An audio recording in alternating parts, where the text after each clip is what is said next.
Si Dieu ne m'avait pas donné tout ce que j'ai obtenu aujourd'hui, peut-être que j'aurais eu la même vie, j'aurais fait les mêmes choix, j'aurais côtoyé les mêmes personnes, sans jamais rien obtenir au final.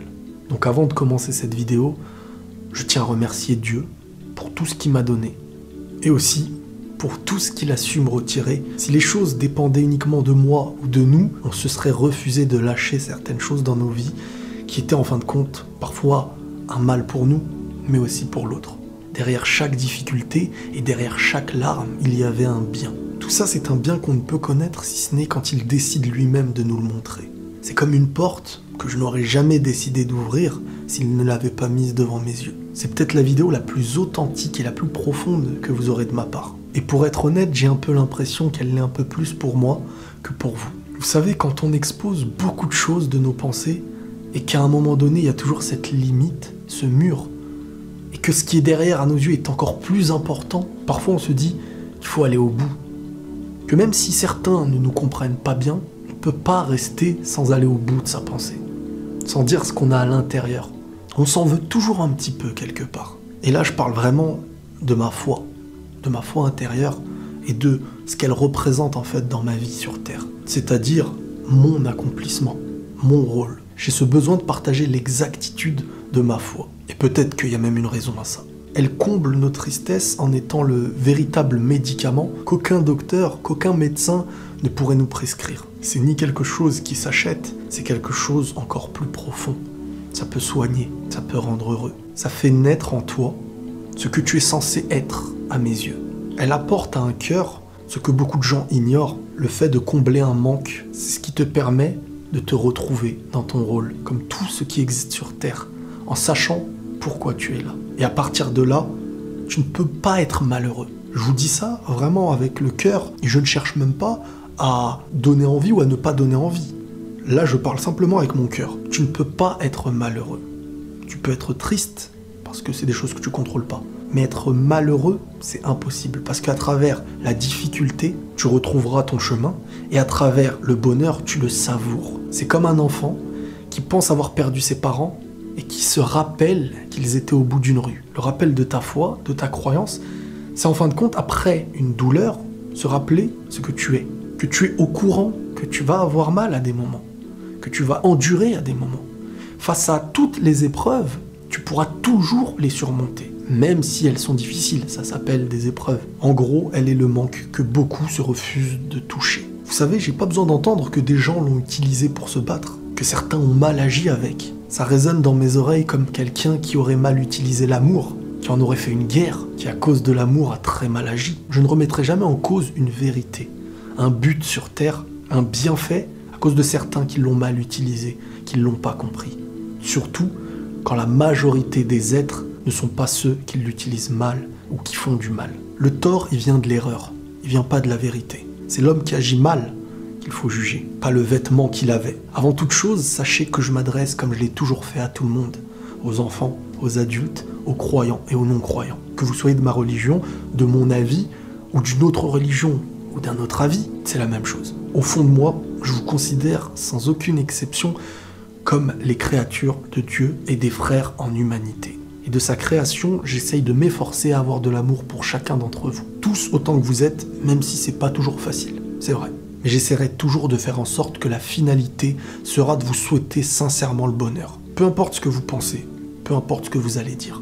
La moindre des choses, pour un homme qui se dit avoir la foi, avant même de la pratiquer, c'est de s'y accorder, pour mieux l'imprégner. Comment réussir à croire qu'on est en accord avec le Créateur, tout en détestant ses créatures, tout en refusant les erreurs des autres qu'on a déjà commis, qu'on va peut-être commettre? Pour moi, c'est impossible, l'un ne va pas avec l'autre. Il y a une grande faille. Et ça donne parfois de tristes résultats. C'est comme aimer le foot tout en étant allergique au ballon. Il y a d'abord ce travail à faire. On a un handicap avant même de vouloir se diriger vers ce qu'on pense être le bien. C'est sur notre handicap qu'on va travailler, qui fait partie de notre avancée, pour ensuite pouvoir se sentir imprégné de la chose qu'on veut. Je prie pour que chacun d'entre vous, et pour que moi-même puissions être guidés, afin que chacun d'entre nous aussi, nous puissions trouver la paix intérieure et accomplir notre vie de la meilleure des manières, avec ceux qu'on aime, avec nos familles, avec nos amis et nos proches. Que vous soyez les plus heureux sur Terre et dans l'au-delà, avec ceux que vous aimez le plus éternellement. Pour moi, c'est Dieu qui guide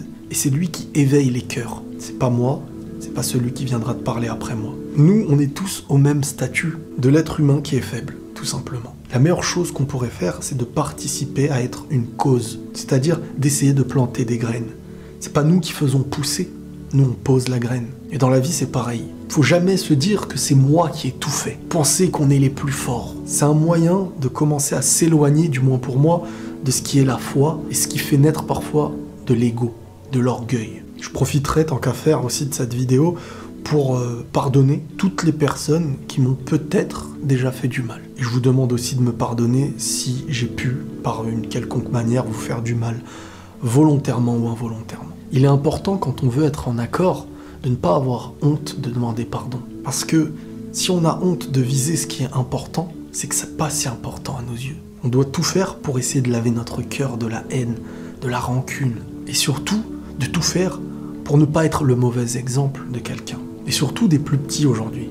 Et surtout avec Internet. On sous-estime tellement la mauvaise cause qu'on peut être, le mauvais exemple qu'on peut donner à un enfant ou à un adulte. On se doit d'être l'exemple qu'on veut représenter. Car parfois, à crier notre identité avec la bouche, on ne lui rend pas service quand on n'en porte pas le bon vêtement. Le pardon est primordial, mais je peux vraiment comprendre celui qui n'y arrive pas. Je jugerai jamais quelqu'un qui n'y arrive pas. Car peut-être que si j'avais vécu ce qu'il a vécu, je n'y arriverais pas moi-même. Mais cette personne qui n'arrive pas à pardonner ne pourra jamais me dire qu'elle a l'esprit tranquille, qu'elle a le cœur apaisé. Car parfois on pense que pardonner à quelqu'un, c'est faire un effort pour lui. Alors qu'au fond, c'est un effort qu'on est en train de faire pour nous. Continuer à haïr quelqu'un, c'est un supplice. Que Dieu apaise nos cœurs et qu'il nous éloigne de cette haine intérieure. Pour moi, la meilleure façon de voir l'importance qu'on donne à notre foi, c'est de regarder les priorités non pas à travers les bouches, mais à travers ce qu'on s'interdit de faire dans ce qu'on aime le plus faire. Et tout ça afin de se diriger vers ce qu'on estime être le plus important à nos yeux, ce qui a le plus de valeur. Logiquement, ce que tu aimes le plus est la chose pour laquelle tu feras le plus d'efforts, où tu vas donner le plus de ta personne. C'est comme dirait tout simplement une preuve d'amour. C'est comme dans un couple, tu ne pourras jamais réellement combler une personne uniquement en lui disant « je t'aime », surtout si les agissements ne suivent pas derrière. Seul Dieu peut juger, c'est vrai, mais chaque humain est un témoin de nos agissements. Dieu peut nous pardonner nos actes vis-à-vis de lui. Mais tous les torts qu'on a commis aux humains, c'est à eux de nous pardonner. C'est à eux qu'on doit demander pardon aussi. On aura des comptes à rendre sur chaque créature de Dieu. Et c'est pas pour rien que l'ego, c'est le plus grand voile entre nous et notre foi. Car celui-ci nous fait croire qu'on est au-dessus de ce que nous sommes. Qu'on commence à valoir mieux que les autres. Il commence à nous retirer en humanité. On peut avoir toutes les liasses de billets, toutes les femmes, toutes les villas du monde entier, qu'on restera des pauvres tant qu'on n'aura pas la véritable richesse, celle de son rôle sur Terre. La véritable compréhension de sa vie, celle qui ne s'achète pas, et même avec tout l'or du monde. Regardez à quel point nous sommes faibles. Et tout ça, c'est des signes. Il suffit à l'être le plus orgueilleux sur Terre de ne plus avoir à manger pendant quelques jours pour se rappeler à quel point il est faible. Regardez dans le monde entier ce qui se passe à travers les cyclones, les tremblements de terre, les tsunamis. Est-ce qu'on est fort en fin de compte? On est faible sur Terre. On essaye de se protéger de tout ce qui peut nous nuire, mais on est dans la survie. Et c'est pas nous qui décidons de la finalité. À travers l'espace tout entier, à travers les planètes, à travers le soleil, on n'est même pas un grain de sable. Comment est-ce qu'aujourd'hui, on peut en arriver à se sentir supérieur par rapport à tout? Pour de l'argent, pour du matériel, pour un compliment? Rien ne dépend totalement de nous. Qui peut assurer sa survie et qui peut dire « je suis le plus fort » ? Et quand notre heure, elle vient, on se rappelle de notre faiblesse. Quand notre heure, elle vient, on aimerait revenir en arrière. Aujourd'hui, beaucoup en sont conscients, mais qu'est-ce qu'on fait? On est pourtant libre d'avancer de nos propres pas, libre de choisir pour nous. On rendra des comptes sur tout, que ce soit du mal virtuel ou du mal réel. Ça va dans le même sac. À partir du moment où tu as nui à quelqu'un, qu'est-ce qu'il nous restera si on était des êtres remplis d'ego, d'orgueil? Sur Terre, on n'aura rien de plus que ce qui viendra à nous et ce qui s'en ira. Parfois, on devrait un petit peu plus se préoccuper de notre rôle sur Terre, de se questionner à travers la vie qui nous résume à métro, boulot, dodo. Beaucoup se battent pour la liberté à l'intérieur d'une même cage. Avant de chercher à être libre dans cette cage, il faut se demander qu'est-ce qu'on y fait, qui nous y a mis. Beaucoup de combats sont sincères et viennent d'une bonne vérité. Mais c'est comme se préoccuper d'un droit qui dure 5 minutes face à une éternité. Vous savez, on ne prie pas Dieu parce qu'on est meilleur. Au contraire, C'est en ayant compris qu'on est faible et simplement que nos bienfaits viennent de lui. Si je prie Dieu, c'est parce que je suis qu'un être humain qui a besoin de pardon, comme tout le monde. Et si Dieu ne pardonnait pas, son paradis resterait vide. On est tous capables de dire de belles choses, tous capables d'accomplir la gestuelle d'une simple prière. Mais qu'est-ce qui différencie la vérité du mensonge ? C'est simplement si tu es en accord avec ce que tu choisis, dans notre comportement, dans nos actions et dans la manière d'être avec ceux qui nous entourent. Ce serait sinon comme se dire être un cuisinier sans jamais cuisiner. Vous savez, parfois, à penser qu'on est de ceux qui guident les gens, on est parfois de ceux qui les éloignent. Et là, on va parler du jugement. On est tous mal placés dans le jugement. Entre ce qu'on se dit entre nous sur les autres, parfois, on pense bien faire, mais on fait mal. Parce qu'on ne conseille pas pour l'autre, on conseille pour nous. On ne parle pas à l'autre, on veut juste être entendu. Et là, on agit avec ego. Quand tu fais naître ton ego, tu peux très peu aider une personne. Comment on reconnaît cet ego ? C'est quand on pointe les fautes des autres qu'on ne fait pas. Et au fond, on essaye indirectement de lui rappeler qu'on est meilleur, qu'on doit être écouté. Ce n'est pas en disant la même bonne règle à tout le monde qu'on agit bien.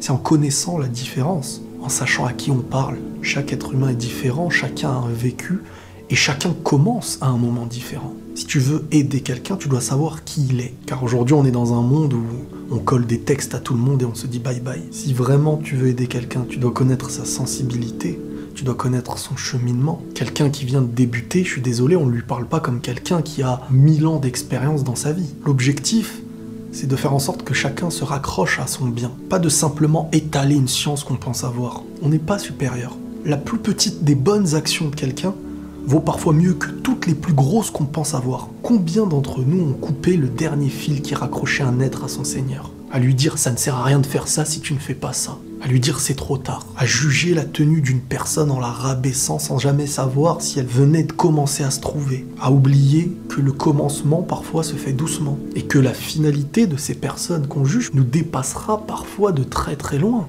On n'est que des hommes. Car si on condamne ce que Dieu a décidé lui de pardonner, c'est qu'au fond on ne s'estime plus à notre place. On ne doit servir qu'à une chose normalement, c'est de se faire avancer. Et si on n'y arrive pas, mieux vaut se souhaiter du bien avec le cœur, avec un sourire.